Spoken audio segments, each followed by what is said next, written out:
Bus போகிற main road மேலேயே 1.25 சென்ட்டில் ஒரு பெட்ரூமு, ஹால், கிச்சனோட ஒரு ஓட்டு வீடு இன்றைக்கி விலைக்கு வந்திருக்குதுங்க.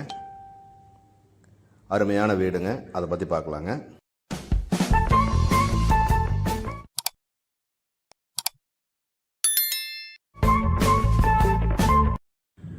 $750 சதுரடி இடத்துல கட்டப்பட்டிருக்கிற ஓட்டு வீடுங்க இது. முன்னாடியே பார்த்தீங்கன்னா உங்களுக்கு வந்து நிலத்தொட்டி வந்துடும், தண்ணி வசதி, கரண்ட் வசதி எல்லாமே இருக்குது.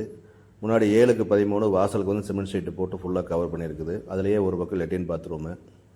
முன்னாடி ஹால் பார்த்தீங்கன்னா 10x20 அளவுங்க, அது வந்து சிமெண்ட் ஷீட்டில் இருக்குது. அடுத்து வந்து 10x11 பெட்ரூமு. பெட்ரூமில் வந்து மேலே பொருளெல்லாம் வைக்கிற மாதிரி ஸ்லாப்பம் இருக்குது. அடுத்து வந்து 10x8 வந்து கிச்சன். இந்த வீடு பார்த்திங்கன்னா உங்களுக்கு திருப்பூர் பல்லடம் ரோட்டில் கணபதி பாளையத்தில் அமைஞ்சிருக்குதுங்க. இதில் விலை வந்து 18 லட்ச ரூபா சொல்லியிருக்கிறாங்க. பேசினா குறையிறதுக்கு வாய்ப்பு இருக்குது. எல்லா வசதியும் இருக்கிற ஒரு அருமையான வீடு. இந்த வீட்டை பற்றி மற்ற விவரங்களை தெரிஞ்சுக்கிறதுக்கு கீழே கொடுத்துருக்குற எங்கள் நம்பருக்கு கால் பண்ணுங்கள். வந்து பாருங்கள், கண்டிப்பாக வீடு பிடிக்கும். நல்ல அருமையான வீடு.